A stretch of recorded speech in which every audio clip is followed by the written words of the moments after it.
और सबसे पहले बात मिडिल ईस्ट में जारी युद्ध की। ईरान को दी गई डेडलाइन के खत्म होने से 1.5 घंटे पहले अमेरिकी राष्ट्रपति ट्रंप ने बड़ा ऐलान किया और 2 हफ्तों के लिए सीज फायर का ऐलान कर दिया है। अपने सोशल मीडिया पर ट्रंप ने पोस्ट करके सीज फायर की जानकारी दी है, जिसमें उन्होंने लिखा है ये फैसला एक अहम शर्त के साथ जुड़ा हुआ है।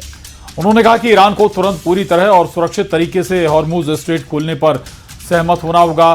ट्रंप ने इस फैसले को दोनों पक्षों की ओर से सीज फायर बताया है। तो ट्रंप के अनुसार ईरान ने 10 बिंदुओं वाला एक प्रस्ताव दिया है, जिसे बातचीत के लिए एक व्यवहारिक आधार माना जा रहा है। उन्होंने कहा है कि अमेरिका और ईरान के बीच पहले से विवाद के अधिकांश मुद्दों पर सहमति बन चुकी है और 2 हफ्तों का ये वक्त समझौते को अंतिम रूप देने के लिए दिया गया है।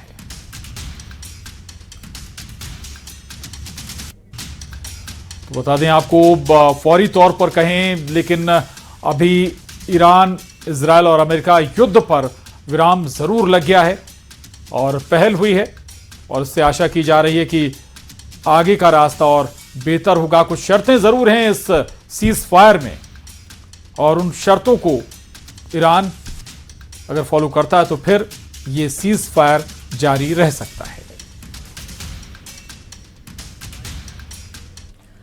तो अमेरिका और ईरान के बीच करीब 2 हफ्ते यानी 15 दिन के लिए युद्ध विराम हुआ है और इस दौरान दोनों देश बातचीत करेंगे और युद्ध का अस्थायी समाधान निकाला जाएगा। युद्ध विराम से पहले ईरान और अमेरिका के बीच कई मुद्दों पर सहमति बनी और इसके बाद सीज फायर का ऐलान किया गया। चलिए आपको बताते हैं कि दोनों देशों के बीच कौन कौन से मुद्दों पर सहमति बनी है। तो हॉर्मुज खोलने की शर्त पर सीज फायर हुआ, ये एक बड़ी शर्त है। इसके अलावा दोनों पक्षों की तरफ से सीज फायर हो चुका है। तो ईरान से ट्रंप को 10 सूत्रीय प्रस्ताव प्राप्त हुआ है। ईरान ने सभी विवादित मुद्दों पर सहमति बनी है।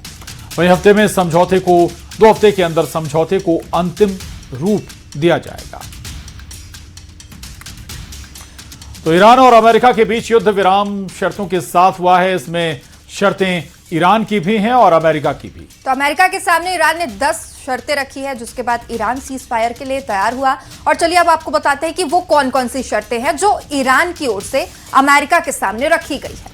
तो पहली शर्त है, ईरान पर अमेरिका कोई हमला नहीं करेगा। इसके अलावा दूसरी जो शर्त है, हॉर्मुज स्ट्रेट पर ईरान का कंट्रोल बरकरार होगा और इसके अलावा ईरान को परमाणु संवर्धन जारी रखने की अनुमति ईरान ने मांगी है। ईरान पर अमेरिका के सभी आर्थिक प्रतिबंध खत्म करने की भी इसमें मांग है।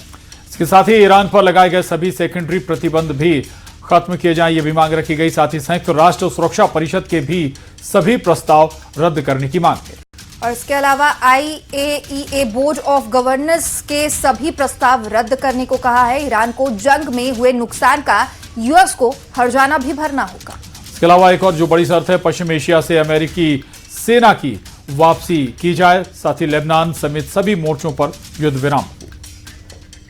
तो देखिए, सीज फायर तो हो गया है, लेकिन एक बड़ी समस्या हो गई है और वो है हॉर्मुज से गुजरने वाले जहाजों पर अब ईरान और ओमान टैक्स वसूलेंगे।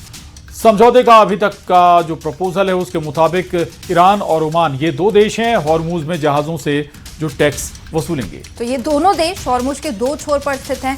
हॉर्मुज में प्रति जहाजों के गुजरने को लेकर ईरान चाहता है कि वो टैक्स के तौर पर $2 मिलियन वसूलेंगे, यानी करीब 17 करोड़ रुपए।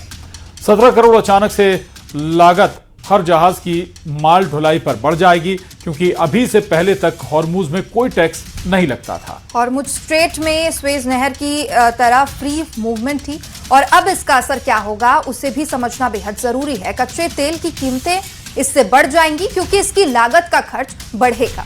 फर्टिलाइजर्स की कीमतें भी बढ़ जाएंगी, LPG की कीमतें भी बढ़ेंगी, जहाज का इंश्योरेंस प्रीमियम भी बढ़ जाएगा। क्योंकि युद्ध के बाद जो रिस्क इस इलाके में बढ़ा है, उसके बाद इंटरनेशनल इंश्योरेंस कंपनियां जहाजों से इंश्योरेंस का ज्यादा प्रीमियम वसूलेंगी। यानी अब आने वाले समय में एक्सपोर्ट इंपोर्ट की लागत बढ़ जाएगी, यानी कि ट्रंप के फैसले की कीमत अब पूरी दुनिया को चुकाना होगा और पूरी दुनिया में तेल महंगा होगा और तेल महंगा होने से महंगाई भी बढ़ेगी।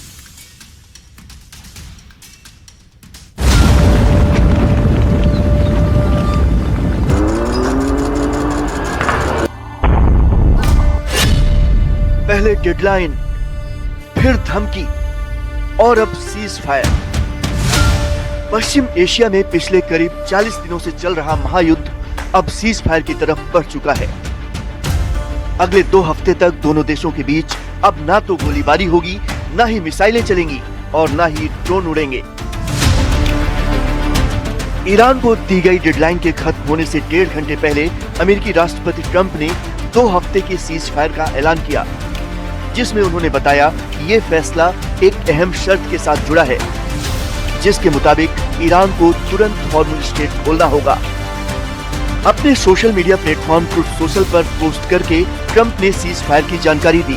उन्होंने लिखा, पाकिस्तान के प्रधानमंत्री से बातचीत के बाद उन्होंने मुझसे कहा कि आज रात ईरान पर होने वाले हमले को रोक दिया जाए, इस शर्त पर कि ईरान तुरंत पूरी तरह और सुरक्षित तरीके से हॉर्मुज़ स्ट्रेट को खोल दे।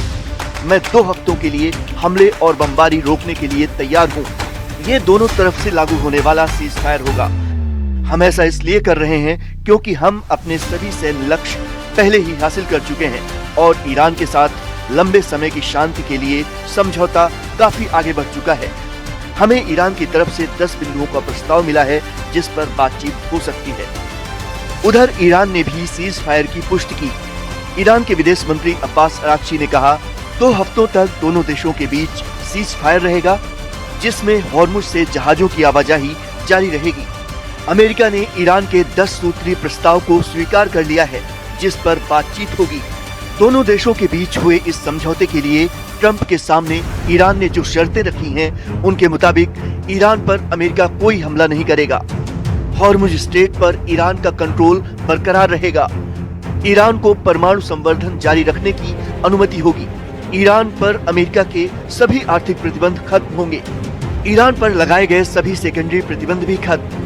संयुक्त सुरक्षा परिषद के सभी प्रस्ताव रद्द। International atomic energy agency board of governors के सभी प्रस्ताव रद्द होंगे।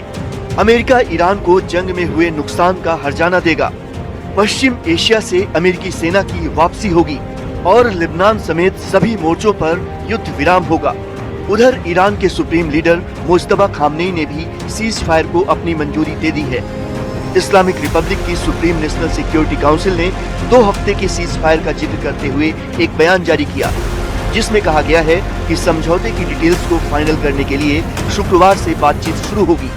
इसका मकसद अमेरिका के साथ होने वाले समझौते की शर्तों को ज्यादा से ज्यादा 15 दिनों के भीतर अंतिम रूप देना है। इस तरह महायुद्ध पर फिलहाल 2 हफ्ते का ब्रेक जरूर लग गया है, लेकिन खतरा टला नहीं है। अगले 14 दिनों में अमेरिका और ईरान के बीच होने वाली बातचीत ये तय करेगी कि ये युद्ध खत्म होगा या फिर महायुद्ध के नए चैप्टर की शुरुआत होगी।